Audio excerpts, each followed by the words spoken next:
मैं भगवती पांडे। आप देख रहे हैं स्टडी विथ मी।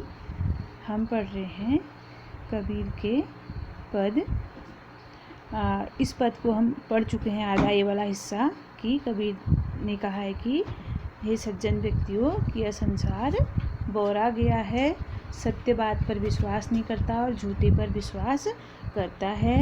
इन्होंने दोनों धर्म वालों के आडंबरों को बताया है कि हिंदू धर्म और मुस्लिम धर्म दोनों धर्म के जो अपने को धर्माधिकारी समझते हैं वो अपने शिष्यों को पतन का मार्ग दिखाते हैं। उसी पर देखिए आगे को।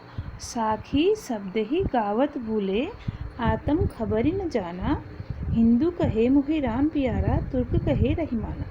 कि वे साखी शब्द यानी कि जो सत्य वचन है, साखी का तात्पर्य होता है साक्षी, अर्थात जो साक्षात शब्द हैं, जो सत्य शब्द हैं उनको गाना भूल गए हैं और उन्हें आत्म खबर न जाना। आत्म मतलब आत्मा की, अपने अंतःकरण की और दूसरे व्यक्तियों के हृदय में निवास करने वाले परमात्मा की खबर नहीं है।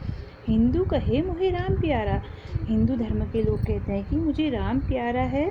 तुर्क कहे रहीमाना, और मुस्लिम धर्म के लोग कहते हैं कि मुझे रहीमान से स्नेह है।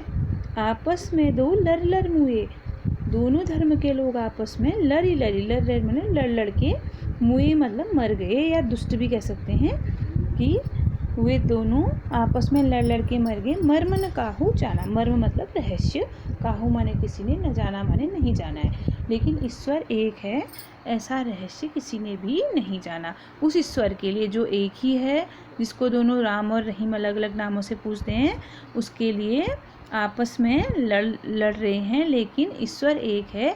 इस रहस्य को, इस मर्म को किसी ने भी नहीं जाना। घर घर मंत्र तेज फिरत है, महिमा के अभियाना। ऐसे लोग अपने अत्यधिक घमंड से भर करके, अभिमान से भरकर, घमंड से भर करके कि वह श्रेष्ठ हैं, उनका ही धर्म श्रेष्ठ है और वही व्यक्ति श्रेष्ठ है, यह इस तरह के अभिमान से भर करके घर घर मंत्र देते फिर रहे हैं। गुरु के सहित सिख सब बूढ़े, गुरु के सहित सिख मतलब होता है शिष्य, सब बूढ़े। बूढ़े का तात्पर्य यहाँ पर वृद्धावस्था से नहीं है, यहाँ पर डूब जाने से है। कि ऐसे लोग जो कि गर्व के कारण, अभिमान के कारण घर घर जा कर के मंत्र अपना प्रचार प्रसार करते हैं, मंत्र देते हैं, ऐसे गुरु के सहित उनके शिष्य भी डूब जाते हैं। अंत काल पछताना, और अंत में वे उनको पश्चाताप होता है। नदी में डूबने से तात्पर्य नहीं है, बल्कि वे जो हैं मोक्ष को प्राप्त नहीं होते हैं, यहाँ यह है डूबने का तात्पर्य। कहे कबीर सुनो हो संतो, ई सब मर्म भुलाना। कबीर कह रहे हैं कि हे सज्जन व्यक्तियों, इन्होंने सारे मर्म यानी कि रहस्य को भुला दिया है। क्या रहस्य है? कि जो परम शक्ति है, जो परमात्मा है, वो एक ही है, उसको हम अलग अलग नामों से पुकारते हैं। कबीर के समय शायद समाज में दो ही धर्म प्रचलित थे, हिंदू और मुस्लिम, अतः उन्होंने राम और रहीम कह करके दोनों धर्मावलंबियों पर व्यंग कर रखा है। कैतिक कहो कहा नहीं मानो, सहजे सहज समाना।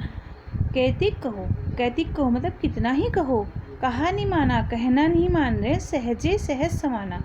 कि ईश्वर को सहज यानी कि सरल मार्ग से प्राप्त किया जाता है, अर्थात जो नियम धर्म करने वाला, पीपर पाथर पूजने वाला या किताब कुरान पढ़ने वाले हैं, ऐसे इन विधियों से ईश्वर को प्राप्त नहीं किया जा सकता। उसको सरल एवं सहज मार्ग से प्राप्त किया जा सकता है।